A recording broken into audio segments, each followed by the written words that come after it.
Welcome back to A Bit of Curiosity. I'm your host, Jeremy Howlett. Today I'm joined by Scott Paul. If you don't know Scott, well, you're not going to find him on LinkedIn, and we can talk about why. But he has done a lot of stuff in his past, and we'll get into a lot of it. I don't really have a bio for Scott today, so we're just going to dive right in and just, talk about everything that is Scott Paul and what churns in his mind a little bit. So, to dive in, like, I don't even know where to start with this conversation. So first off, thanks for taking some time to jump on with me today. Start Um, with LinkedIn. yeah, let's go there. I've got so many questions written down. It's like, okay, but none of them really flow in a natural, just because that I think that defines who you are, right? Like all over the place. But yeah, explain to us why we can't find you on LinkedIn. Well, you can't find Scott Paul on LinkedIn, but you can find Scott X on LinkedIn. LinkedIn Okay. won't let me make a new account with my name. My name is forbidden to be made, at least at my IP addresses or here in Utah. And I don't know why. They won't tell me. But I think after my fourth or fifth time of getting banned, they couldn't figure out how to really let me come back on. Too high risk for whatever kind of culture they're trying to have there. And I don't know why. I was banned two years ago exactly, actually, and I was just making content about here in Utah. We're kind of living a theocracy. There's a big church that's headquartered here, and some of my comments weren't even negative towards that culture or that group, but I did have in my time one of my jobs. LinkedIn doesn't even check if what you put in your history is true or not. You can Right. work at Amazon, you can be the president of the United States. They're not going to tell you uh, about your work history. They're not going to filter that or anything. But I think I did get filtered because I worked for the Church of Jesus Christ of Latter-day Saints as their high net worth tithe collector, and so my job was to help bring people back into the church to get their 10% who had left, the high net worth, and that was a made up job. I thought it was really funny, so I had that in my bio. That, that I think that was enough that someone in the high up of the church that works at Microsoft that owns LinkedIn probably said, "Hey, slap this guy in the wrist. He's being a little bit of a punk." That was the last time I had a LinkedIn account. So if you want to keep your LinkedIn account fresh and alive, just don't go make up stuff. They don't really like meme accounts, or they don't like themed accounts like you'd see on Instagram or Facebook or Twitter. LinkedIn wants to keep it really professional. Right. Yeah, no, they are definitely leaning into the white collar for sure. Yeah. So that was the Which last. I think they need to loosen up a little though. It's a little Sure. bit just too much. Yeah.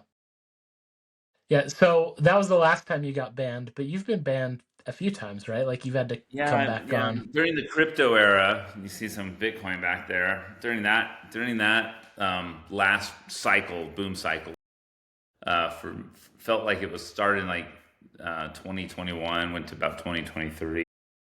I would say things about crypto, and they were slapping everybody that would say anything if it felt like a promotion. And I was involved and an investor in a lot of big crypto companies and stuff, but I think Sam Bankman-Fried and all those people were getting in trouble, and they just went after anybody talking. So that was one of the times. I used to do giveaways on LinkedIn where I would literally just say something and give away $100 to my favorite answer or comment, and that got me banned. During COVID, I made a mask company out of like a company here in town, made a cool filter around an injection molded mask and trying to get those out as many people as I could, and that got me banned for talking about masks during COVID. So either I'm just a bad guy and I get involved in really shady things, which is probably the truth, or LinkedIn's got to loosen up a little bit, and I'll let you guys figure out which one that is. Could be a combination of both, Yeah, but I do link. I'm on LinkedIn as Scott X today, and so Scott X is my profile, and I'm my only thing in there. I don't have any work history. I'm just the co-founder of a company called PHI. and we'll get into Fi a little bit, but talk to us. So, do you follow anybody on LinkedIn? Yeah, what I like about LinkedIn is it actually doesn't feel like I'm connected to people. I think now they have followers. You can either follow someone or connect to them. I try to just make connections there. And then my account that I have right now was made up by a friend of mine as a meme account, and so he had it. I took it over. I made it into me, and I had grown it to about 1,300 connections. But I don't even know. To be honest, I get on LinkedIn maybe once a month right now to see Well, and a that's friend's post or something. yeah, and that's part of the reason why I asked the question is I read your post on Substack that you posted probably 3 weeks ago now, just after your trip to Paris, I and unfollowed everybody. where you unfollowed everybody. So Yeah. let's kind of back this up a little bit, right? So January, right? We were supposed to record this podcast 3 months ago, and I think yeah, and I think it was 3 days before we were supposed to post this. Your wife had posted on, or she had sent an email out. I think she posted on your Substack. I think that's where I You saw did, it, yeah. and that you had got in a ski accident and got a Yep. concussion, Yeah. and so per that post, I was like, well, I don't think we're getting on our conversation. I could have made it, So but it would have been a different type of podcast. I might have not been all there. Yeah, I took about 2 months to really recover from that ski accident where I hit my head, had a brain injury, a TBI, broke my back, still recovering. Right before I came out here to do the podcast, my wife was using this cool little buffer to just try to get my muscles loosened up. My arm's not there yet, but I'm going to go try pickleball for the first time today and just see if I can kind of yeah, loosen up my rotator cuff.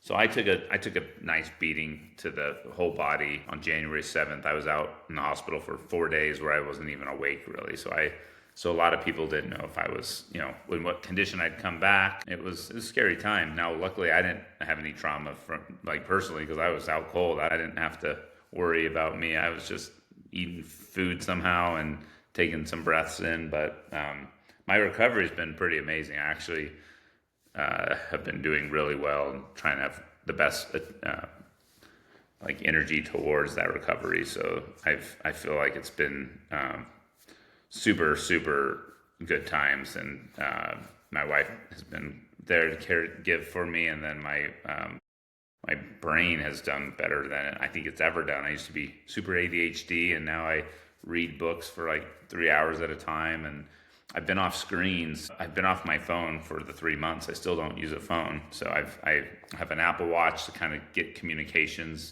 and then I have my laptop that I use for writing here and there, and then like a podcast. But the doctors really wanted me to get off screens at the beginning, and I thought if it was good for my brain then, it's probably good for my brain now. So that's kind of leads into why I started unfollowing everybody on Instagram and Twitter. Is I just realized that a lot of my time before the injury and even after, I would use my wife would use her face. My phone is controlled by her face and password now, so I'm kind of like a teenager with screen time. But that's by my choice. I don't want the code. I actually like not having that because when I'd get on, I'd open up Instagram and I would just find myself like just scrolling up forever and just looking at a bunch of stories that I'm like, there's got to be better things I can do. I mean, I love all these people, but not enough that I want to be sitting in their life for any amount of time. And so I started unfollowing a few people, and then the principle of it, I just like, wait, this feels good, purging. I wanted to get, so I wasn't following anybody, so there was no stories, there was nothing popping up in my feed of anybody, and then I would only be able to search people up and see what they were doing if I wanted to see what a friend was up to. And then it was so boring to open Instagram when I had no one there that so I unfollowed everyone and I just deleted the app off my phone. So I still have an account, but I'm just not using it. I'll use it on my on my laptop. I'll go see messages once in a while. But that was just kind of it was kind of started as a way to heal my brain, and then it just became cathartic to unfollow everyone. And I haven't felt the urge to go and follow anyone. It hasn't been a missing piece of my life. I don't know how to say it other than that. And I think that would apply to almost everyone who uses those things casually. I don't think anyone would really miss it. I know some teenagers communicate, like my girls communicate exclusively through apps like that. I still use text message, but that the social apps for me have been a really nice hiatus to not have to just have that time and attention go to that. So I don't know. Yeah. No, that's fascinating. Let me ask you, because I think one, right, like social media has created faux connections. Hmm. It's like you run into somebody that you haven't seen in years, and you don't you kind of you're not connected to them, but you know what they've been up to for the last several years because Yeah. you've seen their posts occasionally on Facebook or Instagram or whatever, right? And so you kind of think you're connected, but you're not connected at all. Like you haven't had a conversation with that person, and Yeah. yeah, so I think it creates these faux connections.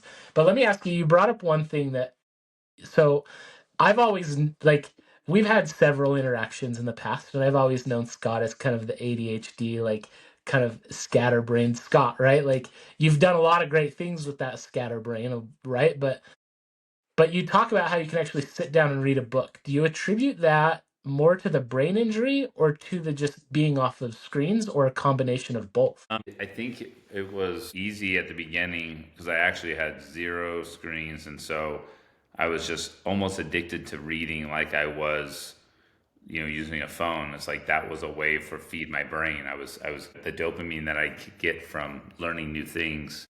But then I found that I felt better getting lost in a book than I did getting lost into a phone. I don't know why, but I started realizing that these books that I was reading, and one of them was about how Siddhartha became the Buddha by Deepak Chopra, and there's a few other like just really interesting religious, and then classics that like from Plato. Yeah, I've been actually having AI create mini books for me. So like Okay. I asked it to give me a 3,000 word, whatever you want to call it, like a Like a quick cliff read note. on, yeah, on Cliff Notes on like Plato's Republic or the Odyssey. And that's been really fun for me to consume the core ideas of some of these classics that I only really knew by name, but I didn't know like what the essence was of these books. And so I've been doing that with a lot of the classics and then reading the full classics too. So I'm like every day I'm getting through. And then some of my friends are authors and I'm reading their books that I've been given or have on my shelves that I just haven't been getting around to. And so I think it's a huge part of the fact that it's giving me the same need or the same delivery of like dopamine that a phone can give. And I just replaced that. Ice cream for popsicle kind of in a way. Yeah. But there was the brain injury gave me the space and maybe just the reset. Like the only thing when with the brain getting hit like it did, it was like I honestly, I mean, it's just such a simple analogy, but your phone or your computer used to get just so gunked up that you had to reset it for the operation system to work. I think I just had way too many programs open in my life. Like I was Yeah. running like so many little games in the background. I just had to crash a bunch of apps. And that's what crashing my skis did. It closed all of the applications that were open and using up all my RAM and all my memory. And so I think that put me in a space to get what I needed from books. It's like now I'm using new programming. I had a chance to get new habits and install new apps. And so my favorite app now is book reading and Yeah. meditation. A lot of just I can sit in silence and look at stuff. Mostly because I had to do a lot of sleeping and sitting at first, but then I got comfortable with that, and I'm like I actually start to crave just getting away. I used to be a very, very social person. I still am, but I was uncomfortable with silence or not being around people. And now I'm like really comfortable going on long walks by myself, or I don't think about the day as like a finite, amount of time that I have to go do something. I'm just not in a hurry. I can spend the whole day. Today was spent doing sauna, hot tub, a long lunch, and then just walking around downtown Midway and then coming to you, and then I'm going to go play pickleball. And those aren't like objectives that I have anxiety. It's just kind of what just felt like the right thing to do on a sunny day. And I'm being very careful with also just not rushing back into work where we kind of start to get that rigidity towards being busy and achieving stuff. I'm finding that the best way to heal right now for me, and they say about a year and a half to kind of get into the full healing of a brain injury. So I'm just being really patient and very just not pushing myself go back to how I was in any way, if that makes Yeah. sense. No, that totally makes sense. And I love what you talk about there with meditation, right? Like I've gone on and off with meditation over the last probably 12 years. And like prayer has always been a constant part of my life, but not always a stillness of prayer, right? Like sometimes it's more of kind of a rushed, like, okay, let's pray and get into the day, right? But when I incorporate pondering and meditation and just that mindfulness practice with it, it is amazing how much things slow down in general. But at first, it's really hard. It's really like it's really hard to be in the quiet, to be in the stillness, and try to figure that out because we are so consumed with chaos and just the chaotic lifestyle that we live, right? Like I love the analogy, and I think we could get into a really fun, like you could write a philosophical work on your analogy of the brain as an operating system to a degree, right? Like and I think, yeah, like we're either gonna crash or something's gonna cause us to crash, or we just slow down and we bog down unless we find these ways to, okay, let's close the apps and let's reset. And meditation becomes such a powerful reset, right? So you talk about sauna, right? Like sauna is a great opportunity to go sit in 10 minutes. It's a form of meditation, right? Like and it's a great chance to reset because most often you're not going to take your phone in the sauna with you or it's going to fry. Yeah. Yeah, it's too hot in there. And yeah, and the hot tub, I get in there for a while too, and it's just not conducive for. You can bring stuff in if you want, but I try to make that a no phone zone. And I find myself already am longing for the first month of my injury was the best because my wife took me to Joshua Tree during Utah Tech Week, which is my partner Trent Mono started this big celebration of startups, and I just get carried away there. I go to everything, and I'm very social. And she's like, "He can't go." It was right after my injury, so she took me to Joshua Tree. I just had the best time, and a lot of meditating, walking, and just pondering. And now I'm watching myself already get a little more busy, a little more involved in my email and whatever. And it's hard already. It's harder to get even a 20-minute meditation in or prayer or a moment of silence. Already, it's I can see it slipping away. But I don't have the anxiety towards it. It's not like I'm letting myself get too much anxiety, but I can feel the longing for that I had in that first week or month of the injury where I was had ample amounts of time to myself and to think. And I remember during that time meditating on this future that I'm in right now. I knew that it was going to change, that I would not be lying down sleeping most of the time trying to recover. My back was broken. I couldn't really do anything, couldn't lift. So I knew that I was in a special time where I should use that to redesign the life that I want to have in the like right now or into the future. And it felt the only way I could think about it. I was talking a lot is that I'm 44 right now. I'll turn 45 this year, and in a lot of ways that's a half life. That's kind of humans live to 80, 90 years if you're doing things right and trying to keep yourself kicking till you're 90. So I'm halfway there to 90. And so this injury is I go to a like a play with my family, and there's that halftime.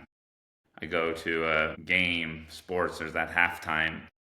And then you go pee, you get your food, you talk a little bit, intermission. I'm in that intermission right now.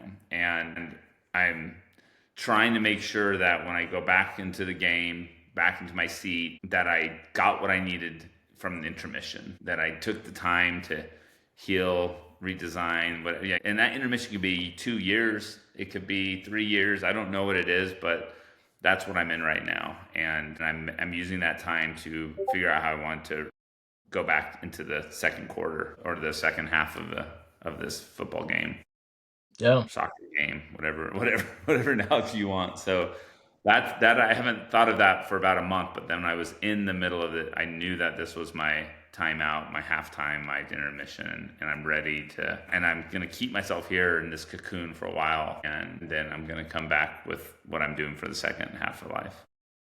Oh, that's great. I love that kind of thought process that's going on. One thing that's interesting, you bring up that you're turning 45 this year, as am I. Oh wow! And it's the year right now is 2025, right? Like, what's Mhm. fascinating, I had somebody point this out to me a while ago, is that the square root of 2025 is 45. And Wait, really? yeah.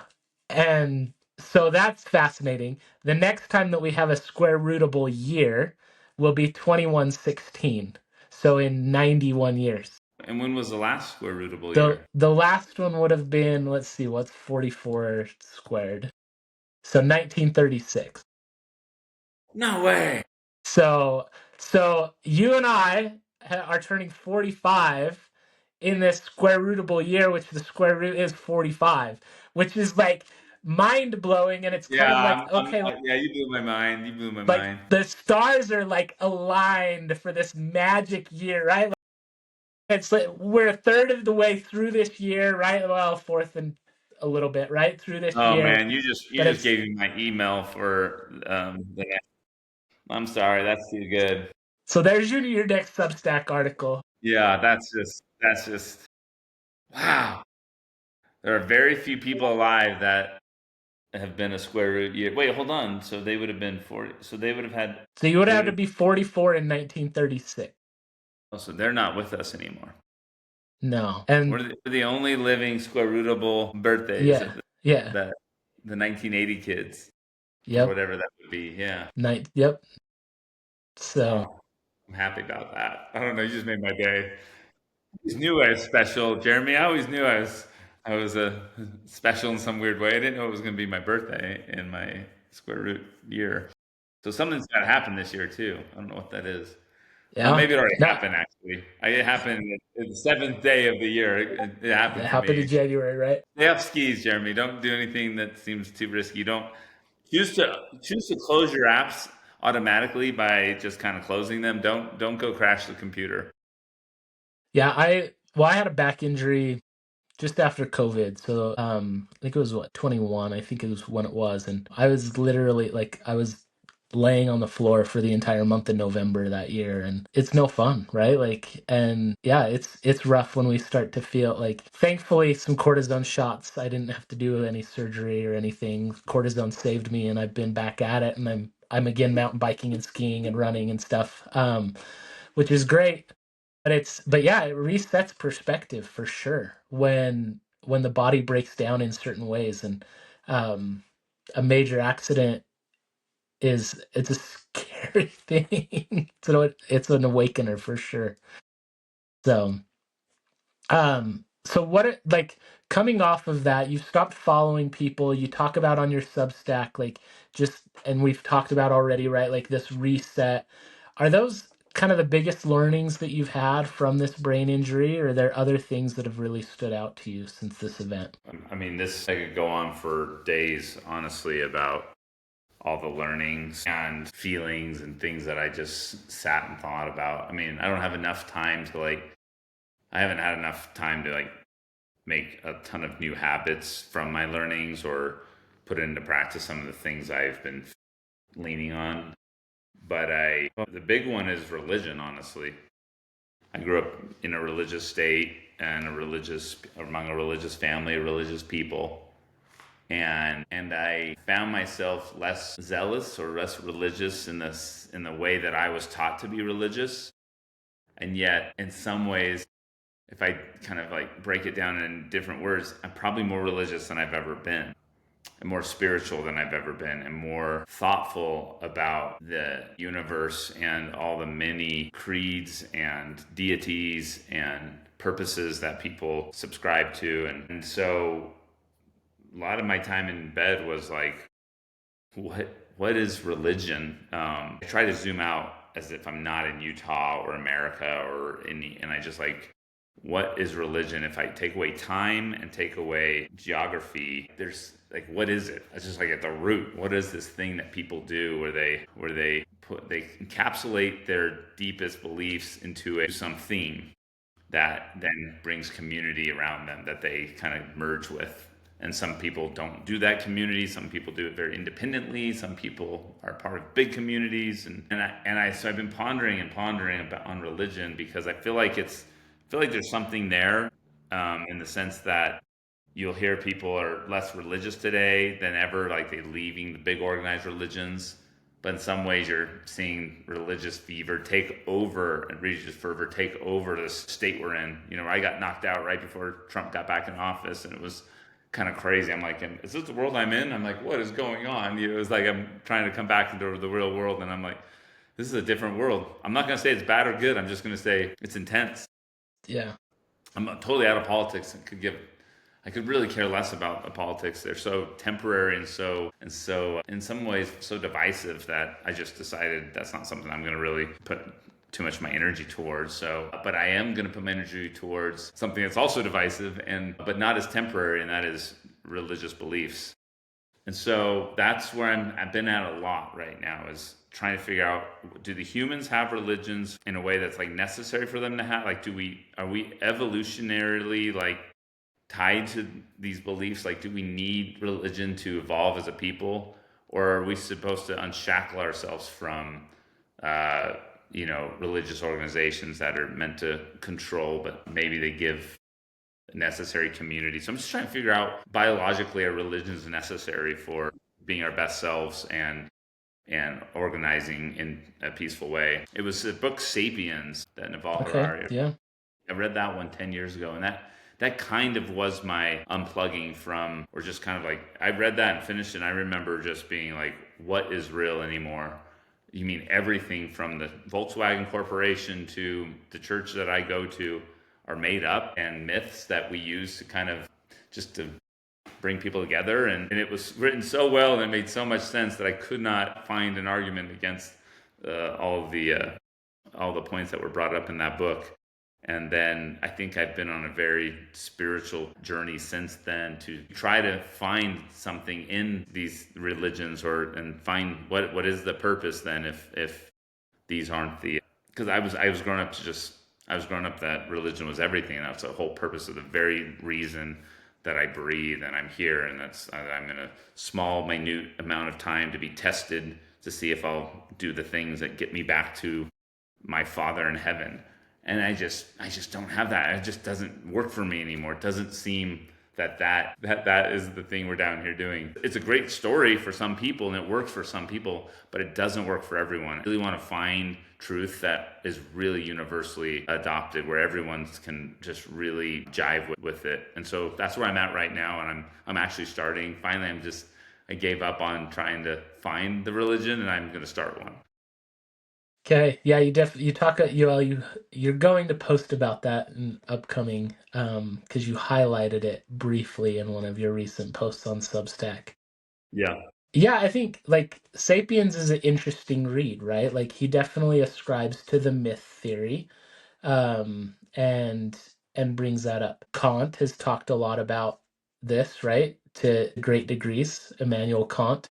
There is an author, I don't know if you've ever read him, he's a rabbi, but Rabbi Jonathan Sacks. He's written several books kind of around this, just, I guess, divisiveness of religion. One of them is called Not in God's Name, which I think is a fascinating read. The other one is The Great Partnership, which is kind of a partnership, like science and religion, and how do those two play together. And so, yeah, like there are so many books, right? There's so many pages written on the very thought of religion, let alone religion itself, right? Like, because we can definitely take the religious texts, whether it be the Quran, the Bible, the Torah, the Book of Mormon, the writings that, like, what people have ascribed to Buddha, or the Hindu texts, like the yeah, I can't even pronounce it, right? Like the Bhagavad Gita, right? Like, um, and it's fascinating to look at, like,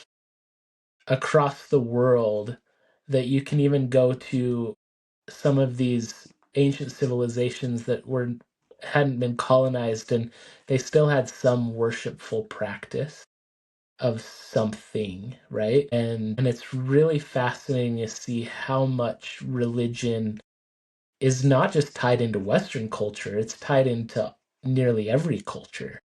Every culture. Yeah, I can't. I've gone around the world. I've tried to find places that kind of live free of religions, and there are definitely some states, some city state, or some countries that are But more or even less kind you take on a Marxist like a Russia or whatever, right? Like, and it may be an atheist state, but of. there are still very religious people, right? Like the Orthodox Church has the Russian Orthodox Church has a predominant Yep. like influence there, right? Like there's Absolutely. still, and even in China, like there is still this worshipful, like just divine belief and feeling among people there, even though they live in these more atheist states per se, right? And I think that's atheism.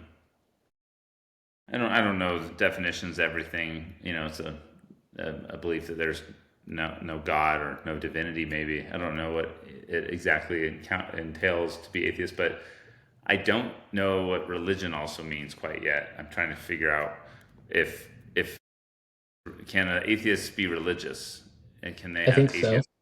Yeah, can you be a pagan? Can you be spiritual but be pagan or an atheist or something like that? And I so think where pagans are very spiritual. Like I have had exactly? conversations with many pagans and they are very spiritual. And They are so very I'm connected with really the trying to spirit of figure the out earth, etc. I'm trying to figure out what it means to be religious, and I use the word religion. I am being out loud the last about 2 weeks about me starting a religion, and it's just like I'm on a podcast with you right now, and if I was starting a company, I'd have no problem saying, "Hey, I'm starting a company. Here's a company." That's what most podcasts. I feel like most of my podcasts are about that. Like, "Hey, what are you doing right Yeah, now?" "Oh, I'm doing this. I'm doing that." But you don't often hear, "Hey, I'm starting my religion. Let's talk about it." And it's because maybe religion is, first of all, it's not. People kind of grow up in one, and I don't think they're really approved upon. I don't think religions are. They're not fluid in their kind of in their design to be, always being added to. It actually seems like they're contrary to that. They don't want to be added to. They kind of want to preserve the ancient texts and stuff like that. But I don't know where the rules are that says a religion can't be like continually growing and it's changing rapidly with new learnings, just like any startup would.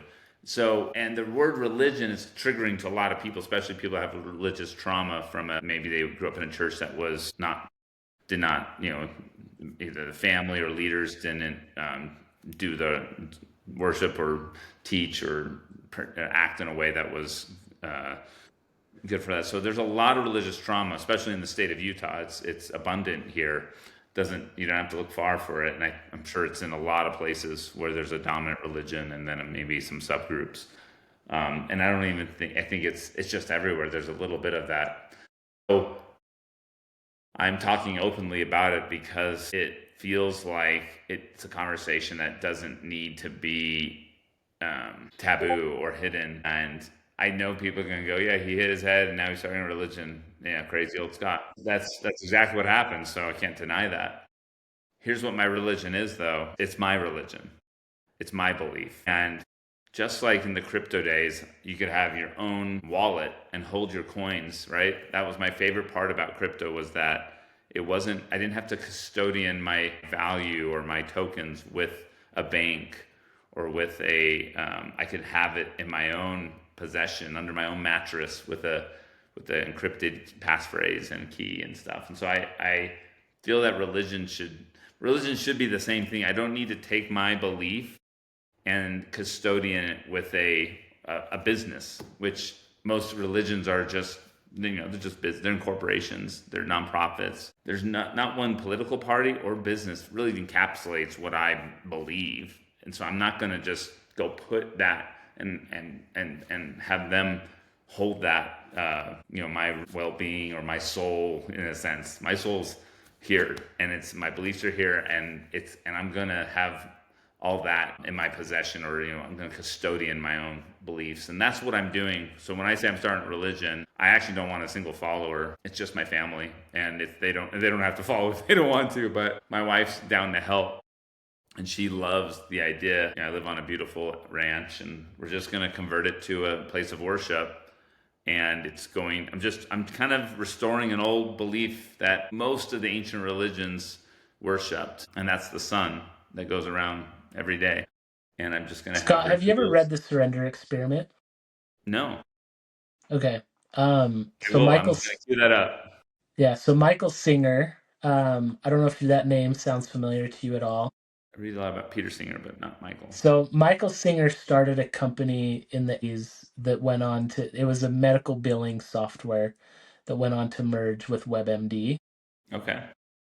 in a really big merger at the time, right? But he never had plans to be a software developer. He actually started um, in building a meditation temple in the woods in northern Florida. Okay. And then he started doing some construction and ended up starting a construction company. And then he walked into a Radio Shack one day and saw a computer. This was like the late 70s. And he just felt like he should buy it. So he spent the $600 or whatever to buy this computer. And then he went and he started teaching himself basic, or what I think that's what it was at the time, right? And started writing computer programs for people.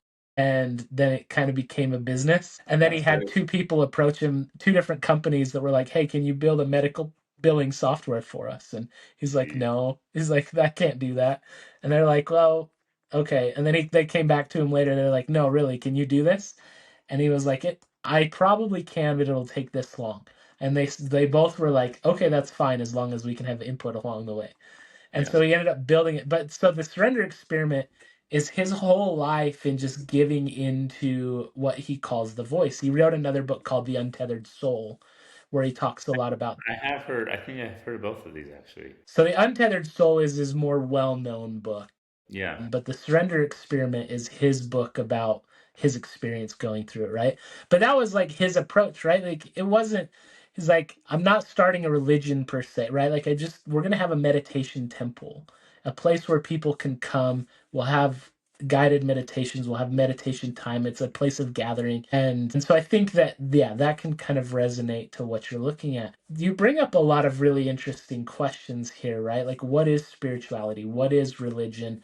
What it like it's the all the old questions, right? Like why do we exist? Why are we here, right? Like, but I think the bigger questions is to like what is religion, right? Like what defines religion is a very interesting question. And I think it tends to be such a hot topic question with many people because, and I think it's different than starting another organization, because a religion tends to talk about things that go beyond just our earthly experience, right? Yeah.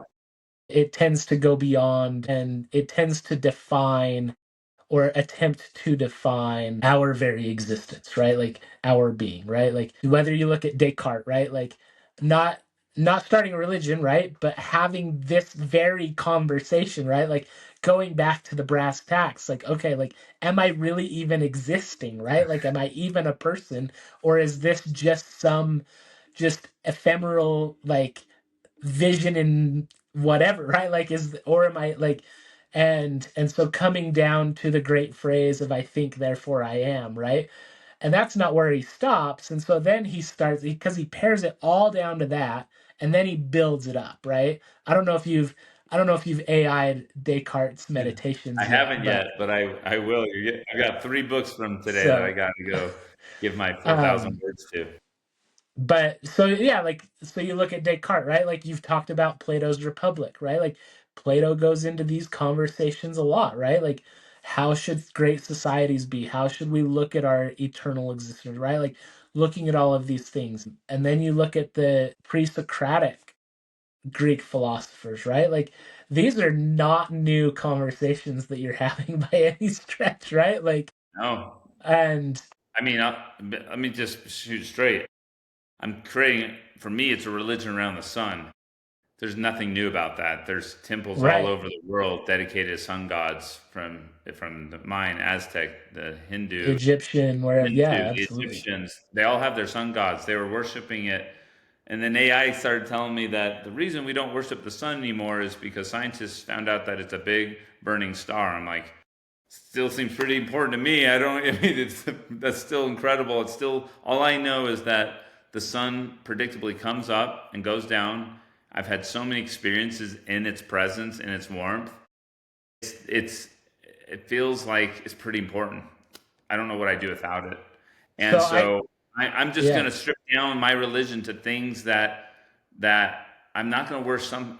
It's a the faith thing is also pretty hard because I don't know if we need faith as much as we just need to be great, have gratitude for something we already know gives life and is there. And I'm just going to start there. Something really easy to talk to a kid about. Something very simple that we can meditate towards and talk about when we're in its presence. That makes a lot of people not depressed. That sun does a lot for a lot of people, absolutely. and everybody else is just maybe more. I feel like all the other religions just are complexity on top of that. And the sun is no skin color. It didn't come from Palestine. It didn't come from China. It didn't come from. It's just there. It's been there for a long time. So you don't have to fight wars about it. Really, you just have to be thankful. So I'm just going to start with the sun and see if I can if there's anything I need after that. I don't know. I think I'm going to be doing a lot of just going backwards and finding out what millennia and millennia of people that found gratitude and thankfulness for that sun. And I'm going to start there. And my wife will do it with me. She's already excited about it. And it's going to be a lot of meditation. And we're going to have to. And I think a lot of this came from just thinking about all the benefits too that religions have in the country of America, where we can be our beliefs are basically protected by the Constitution and other things. And I'm like, I don't feel like I have the same privilege as the church that's down the street. My house is where I do most of my worship and spirituality, yet I'm still paying property taxes, and they're absorbent. And so, or yeah, they're way too much. So I'm like, I'm gonna turn my house into church. Easy, done. I'm gonna have all the same privileges of the church, and I'm not gonna go pay 10% to that church or 15 there or 5% there. No, that's a fee that the bank wants to charge you to put your soul in their custodianship.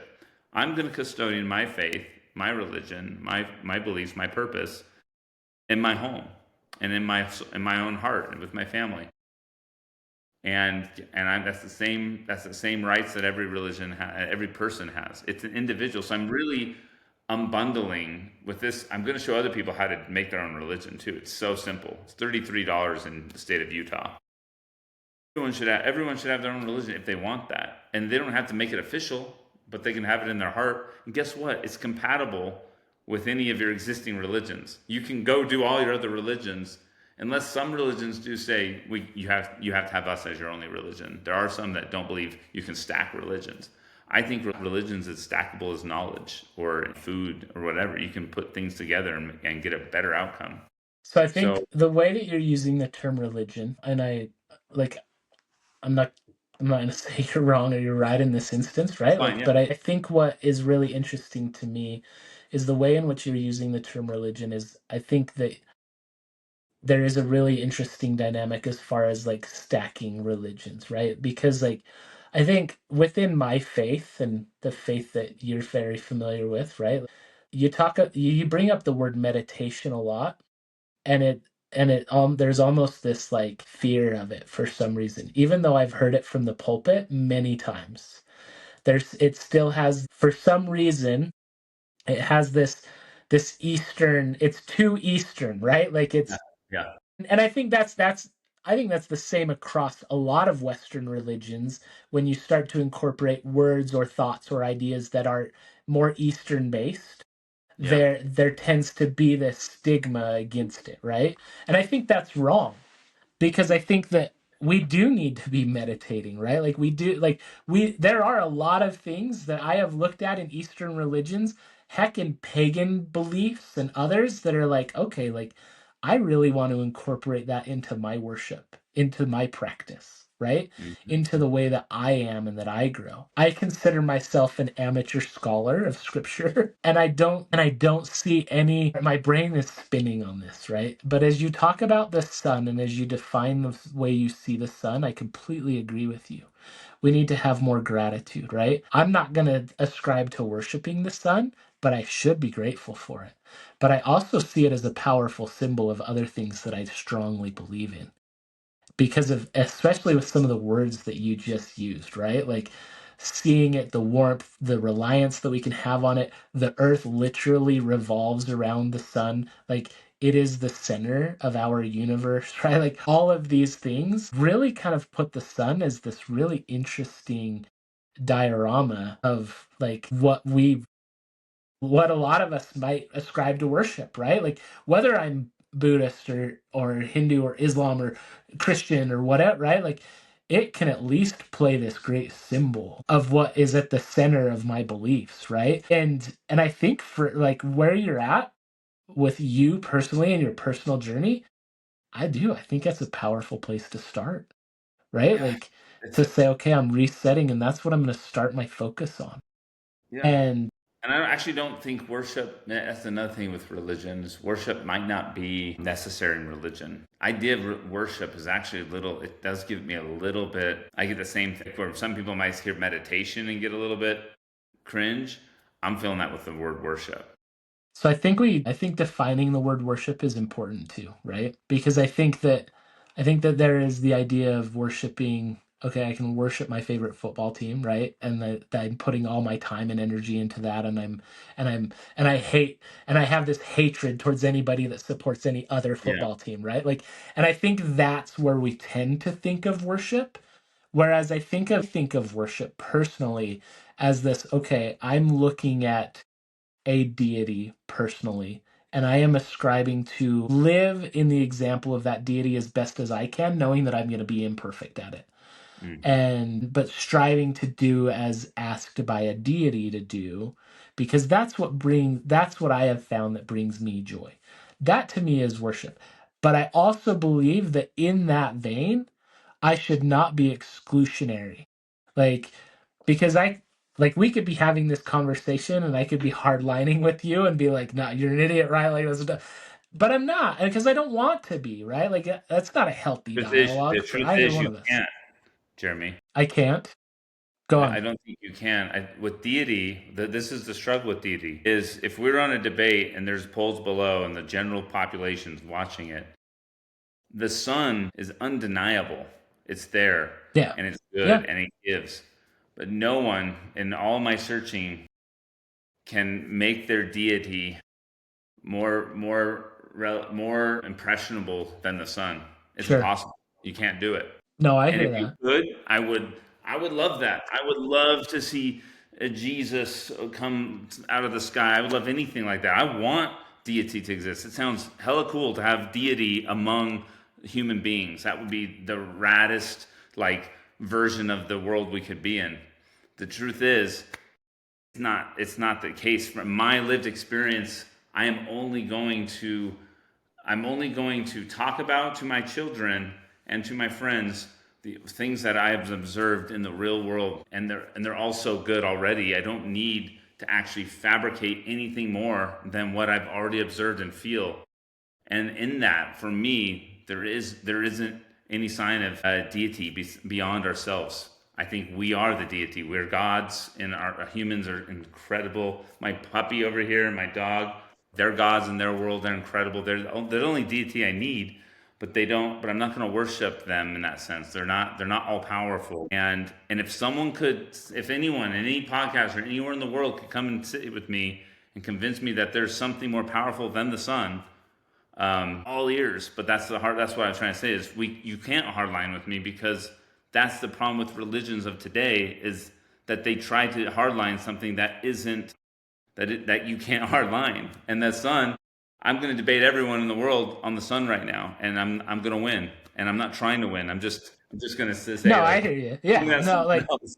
no, absolutely, right? Like, And I want to give everyone and something they can believe in. I don't want to teach my own kids about something that I can't know. I don't want to set them up for what happened to me, which is I came to a realization that the thing that I was raised in didn't serve me anymore. I don't want to have that separation from my children on a belief. I would rather grow with them and strengthen my relationship on things that we can have in common, that we can both look at and I can talk about with them, and it's right there. And it's been the most incredible thing, because I want to pass down to my children things that they can have for the rest of their life and work with. Don't cause separation from any of their friends or family. And The sun just doesn't separate. The sun brings us warmth and light and grows our food and keeps us on every human and every living creature in the same, like the same path, the same, like it's agreeableness. It's light. And if someone else can show me something like the sun, I'm ready for it. Jeremy, I'm ready. I want more suns in my life. So if you got Sure. that, you can take the next 5 minutes and tell me what you got. Wow. My belief is founded in a faith of something that I cannot or have not yet seen. But no, like I said, I think the sun is a great place to start with where you're at, right? Like, because a lot of what you've mentioned, right? But I think it comes down to it is this existing thing that provides sustenance, warmth, life, right? Like, we do not exist without the sun. Like, we we literally cannot exist without the sun. Why do we need anything more than the sun? Well, I think the answer to that question lies in whether we believe if there's anything after we leave this presence of the sun, or if anything existed before we came into presence of the sun. But again, that's unknowable. And so It is, we, yeah, we shouldn't we it's shouldn't chase it's things. I unprovable, found in yes. my life it doesn't serve me at all. It doesn't gather, it doesn't create unity to try to create community around the unknowable. I want to be proved otherwise, but I feel like we should stop with what we know we have and then try to create a utopia in that present state. Heaven and hell, past and future, those bring sadness and anxiety. I can't remember who I was reading that said that, but this right now seems like we have so much right now. We have all that we need to even when someone tries to sell you something in the future or the past or is telling you something that really the motives for that have me questioning a lot lately. And I just keep going down. I sat in bed for 2 months thinking, why? And I'm asking all my religious friends, why do I need that? Why do I need that? And I came down to it. There's something that the humans struggle with not knowing, or they're either afraid or they're hopeful, but it's something that they want. It's because they're not at peace with the fact that it could all be over when the sun bursts or when our heart stops beating. And I have found such peace with the fact that that doesn't matter. That's not all the sun is shining while my heart's beating. I'm just gonna enjoy the present moment. And so I'm really suspect of needing anything more. I know this podcast going way different than No, you do, but that's great, that's right? Like, I just really want to challenge anyone who's hanging on to think the future or the past because I think that is where a lot of human anxiety and sadness comes from and so division. I want to push on you a little bit here, Scott. I love it. And just so you had this accident 3 months ago, Hmm. right? And you haven't had to work for the past 3 months. I mean, I haven't had to work for 10 years because I bought Right. Bitcoin. So that changed everything. So So I have so a lot of time to think. you had done things in the past that allowed your future self to be able to be more in a present state, right? That is true. Since I was a little kid, I always wanted to create a world where I wasn't subject to someone else's needs or will. So, and I wanted to be independent so that I could be in the present or work for myself or do what my purpose or desires were. That's true. And so that's been about 10 years that I've been in that And so, situation. but you had to do things to set yourself up for that ability to be in that present state. You had to have other ducks in a row. There were things that you had to accomplish leading up to then, okay, now I'm in a point where I don't have to worry about it, right? Because most people listening to this podcast, like if they have a brain injury, a back injury, okay, they could maybe take 6 weeks off of work, not a year and a half, right? Not Yeah, I do like understand that most people, yeah, definitely most people are even in around me are don't have that privilege to be retired. Doesn't mean I don't work. I choose to actually create right. No, I know you every do, day, right? Like, every day and for that's not what humanity. I'm I'm putting in creating something. question here, right? Like, But I do have the luxury to never do something for someone else, in a laborious way, and or what? Yeah, I don't. That is a privilege and a luxury that I earned through strategy and school and did an MBA and made investments at the right time and took a lot of time. But yeah, you're right. I set myself up in the past to have the future that I have. And so the way that I view religion, or most people's belief and faith, right, is the doing things that allow themselves to be set up for that point when it's like, okay, well done, thou good and faithful servant, to quote the Bible, to quote Jesus, right?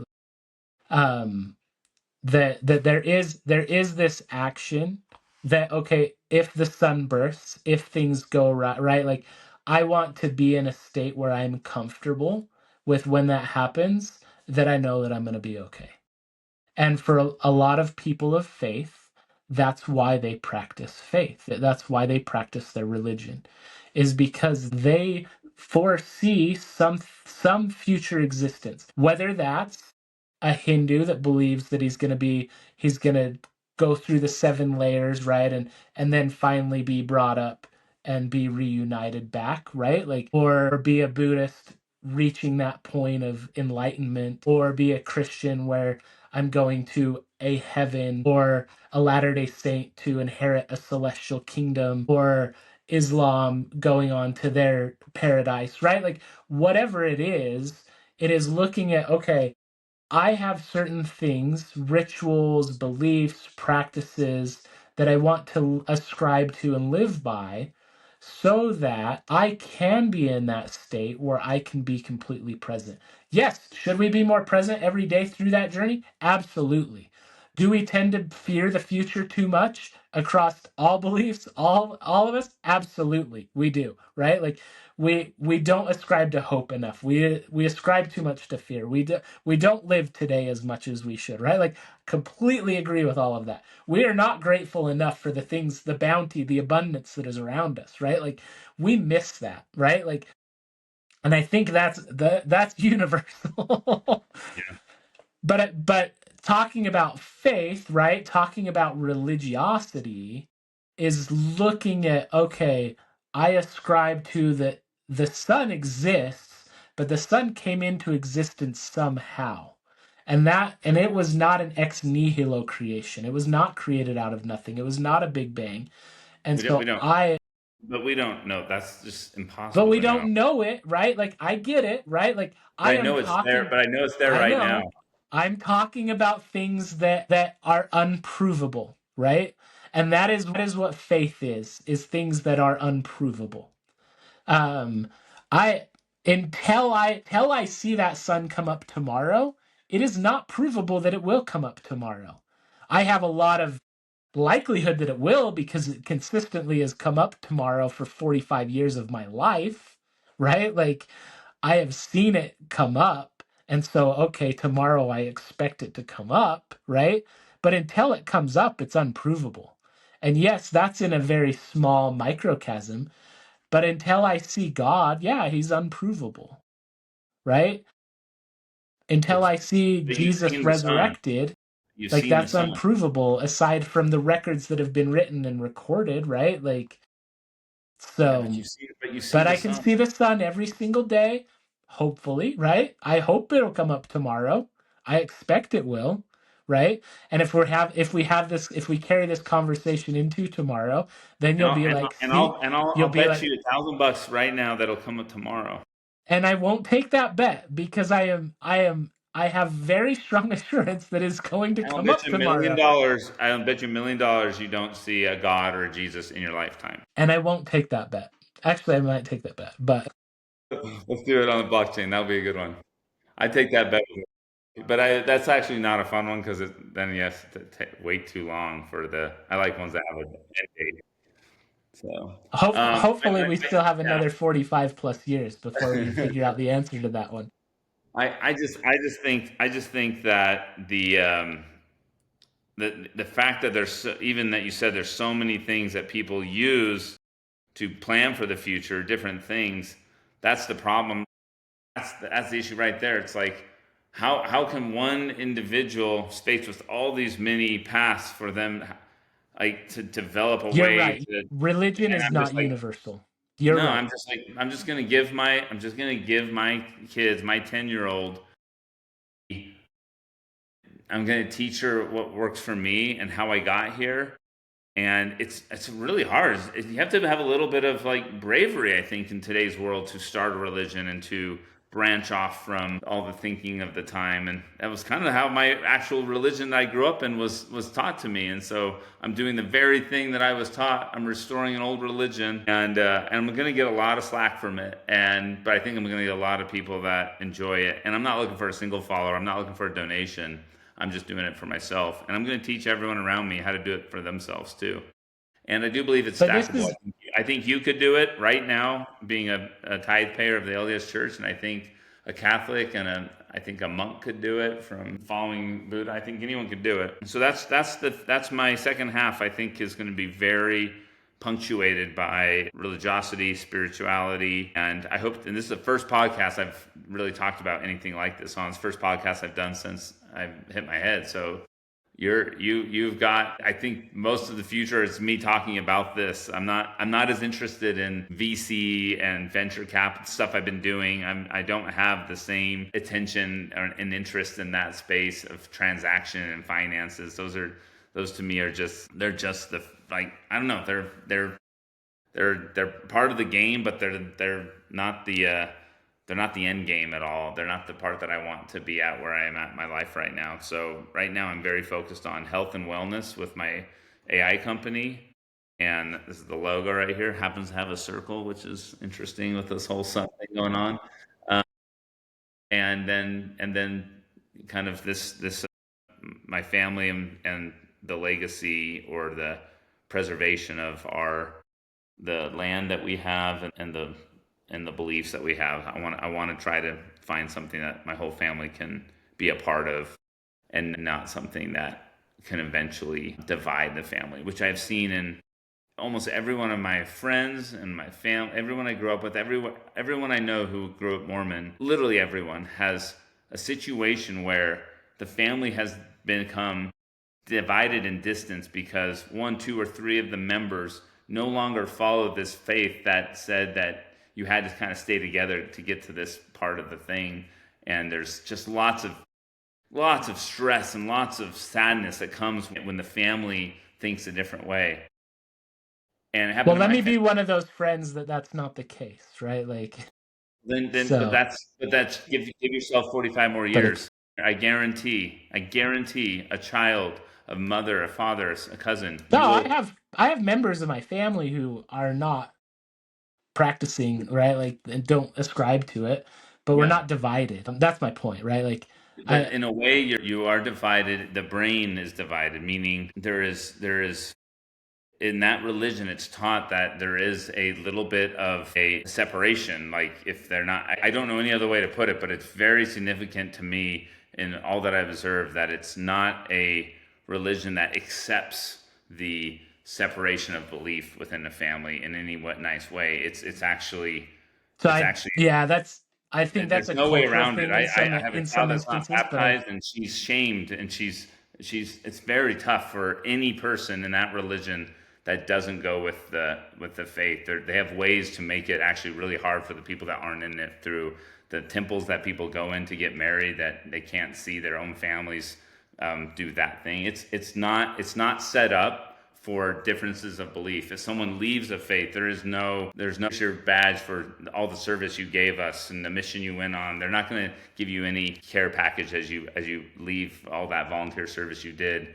And so my belief is that many religions don't look for division. And I can see why they do that. If I'm building an organization, in the olden days, I would have probably like tried to figure out that same structure, but we're not in those days right now. We're in a very fluid, new consciousness that the world has. We're all interconnected immediately through these podcasts like this, people that grew up in so many different ways. And I have my kids who they themselves quickly saw things in the religion that they grew up in that were the antithesis of what they believed. There was stuff going on at the very church that they went to that was homophobic behavior, and so they separated from it way before we did. And I said, who do I want more in who do I want to be closest to? Who do I want my brain to be synced with?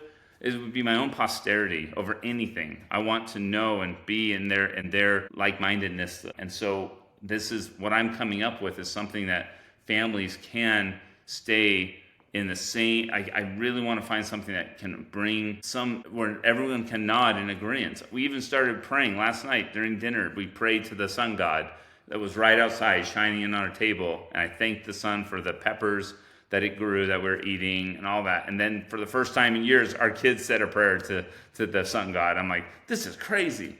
This is exactly what I thought could possibly happen if I found something that wasn't made up, that wasn't one belief that somebody had at some point. I realized that the sun is something that every human being can give gratitude to universally. And so I'm at a place right now where this works right now for us, and I can't see it ever become. I mean, I can't see my kids denying the sun. It just would be. And there's flat earthers out there, right? There are people that can just deny things that seem obvious to me. But right now, the sun seems really universal and really important in all of our lives. And I've had so many experiences in its presence and its warmth, and during sunsets, holding my wife's hand, being somewhere, eating the food that is grown. I'm going to start there, and if I feel like additions need to be made, I think there will be, and there's going to be a lot. And I hope that you have some for me, and I hope that you could help build up some of my articles of faith and belief and put them into practice for your family. But that's where I'm at right now, and it feels so good and it feels so right. And I know I'm sitting here like bearing testimony of the sun. That's where I'm at, Jeremy. It Scott, feels so good to me, and I'm looking at it yeah, right now, reflecting no, outside my it's surroundings. it's starting to creep down below the blinds and come into the office here, right? Like, Can you feel it? um, It's warm. absolutely. No, like there are two things that I definitely take away from this conversation. There's more, right? Like there's a lot we can dive into, right? But one, first and foremost, is regardless of what our beliefs are, we need to be more accepting. We need, like, tolerance is not enough. I really struggle with the word tolerance because I can tolerate a sliver in my finger. I can tolerate having a rock in my shoe on a long hike, but that doesn't mean that I like it. And Yeah. so tolerance is not enough, but we need to have more love and acceptance and universality in every aspect of our lives. I'm a very faith-filled individual. I'm a very religious individual. I it's come up on this conversation, right? Like there are certain things that I ascribe to, right? But I also believe that we are all greater, like we are all part of this great experiment, whatever we want to call it, right? And we are all universally here together to do our best to strive to help each other as best as we can, right? And so we need to be more universal in thought, in conversation, in love, in approach, and appreciate, right? Like the things that you just shared about with what your kids had to deal with, and what, like, obviously you didn't get into too many details, but like not feeling like there's that level of acceptance is wrong, right? Like that needs to be rooted out of any religious experience, right? And I get that there are certain rules and things that are well defined with certain religions that are not necessarily going to be overcome per se, right? Like, but in certain way, right? Like, and so I like what you're coming at, the way you're approaching this.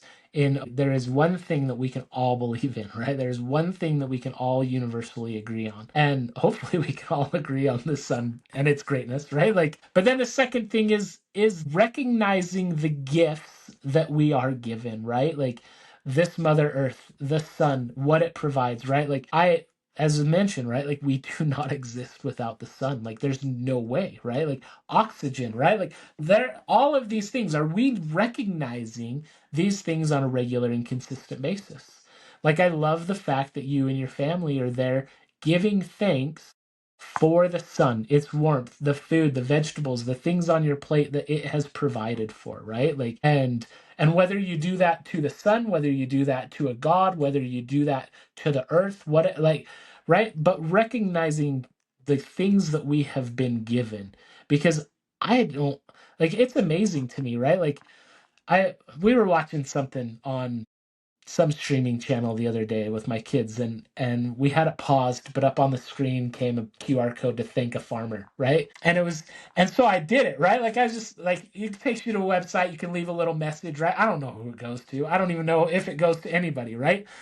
But I put in, I'm like, thank you for making, like, not making me have to go grow my own crops, right? like we live in a world today where I don't have to slaughter my own cattle. I don't have to defeather my own chickens.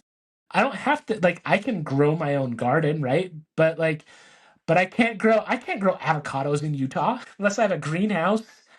Like I love avocados. So thank you to the farmers and the pickers and those that have provided avocados for me to eat, right? Like I like lemons. I can't grow a lemon tree unless I have a greenhouse here, right? Like and so there are a lot of things that we've been blessed with, right? And none of that exists without the sun.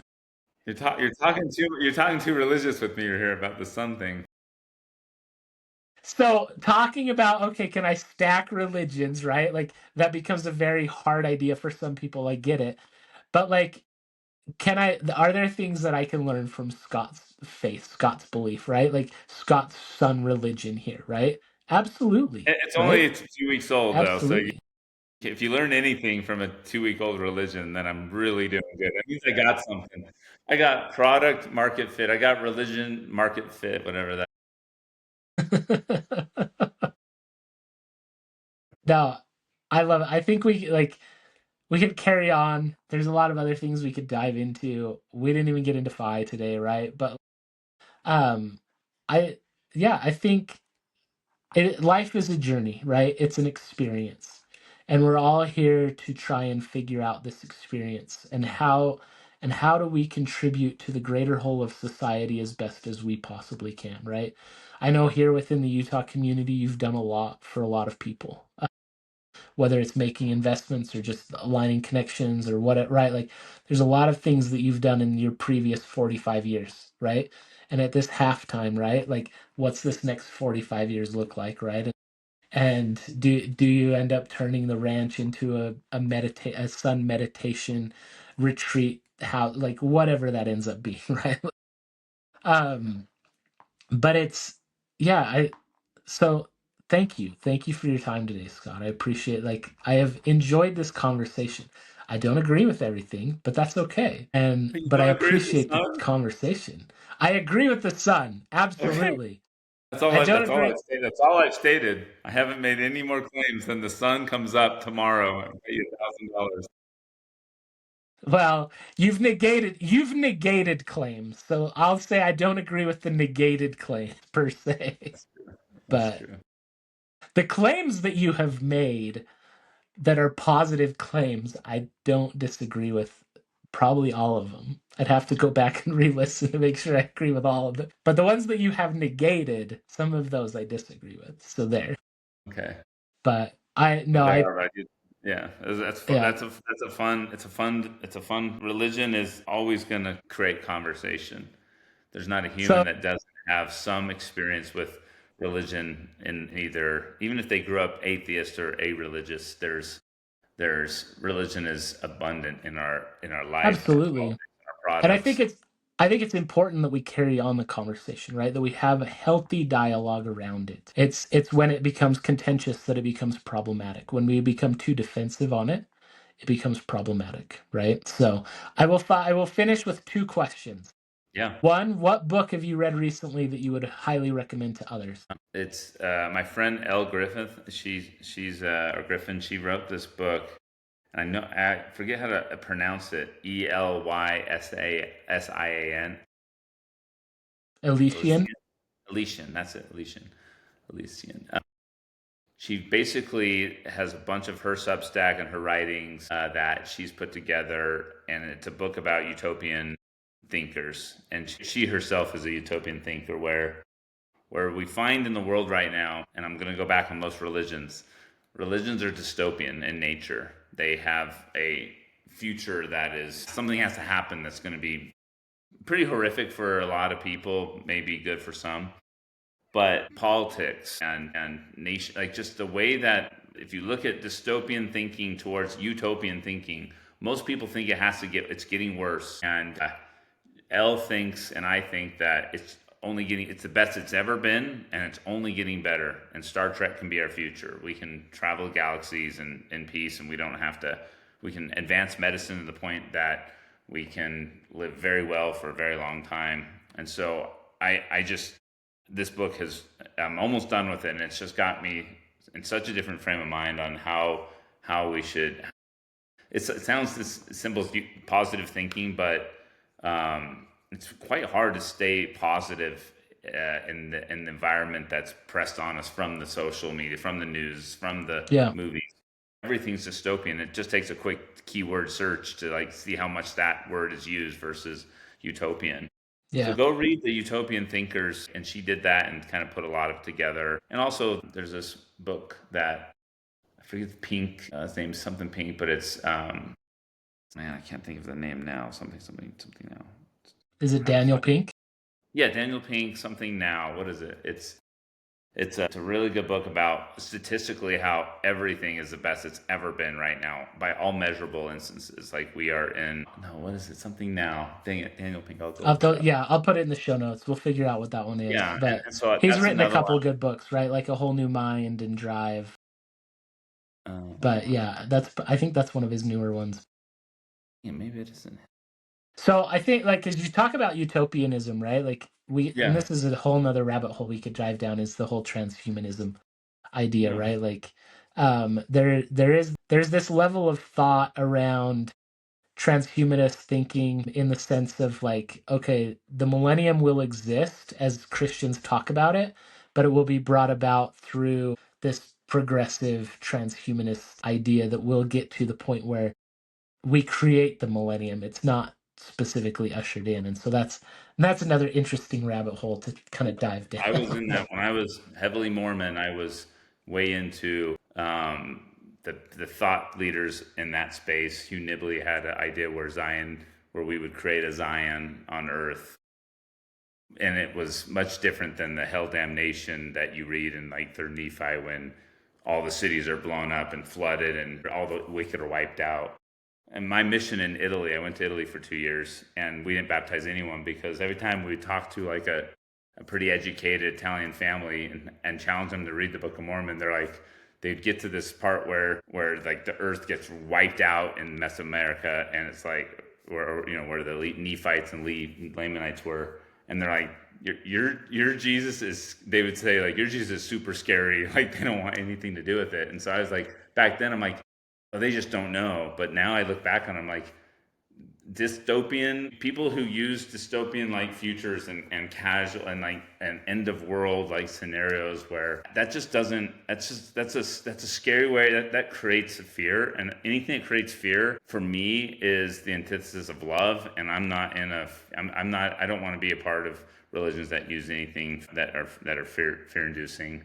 So I do believe, so I did get into like Hugh Nibley and some of the thinkers in Mormonism that thought we could kind of go towards a utopian / Zionist living, which I think Joe Smith was trying, Brigham Young were trying to do back in the day, which didn't work out. But you can see like remnants of it all over Utah, where they had those like Zion cities and stuff. So I would hope we get back to that type of thing. But that's how I think the world should go. Is it's just gonna get better and better and better, and it is by all accounts. And that's that book I'm trying to think of what is written, but we'll find it. Yeah, So we'll find it.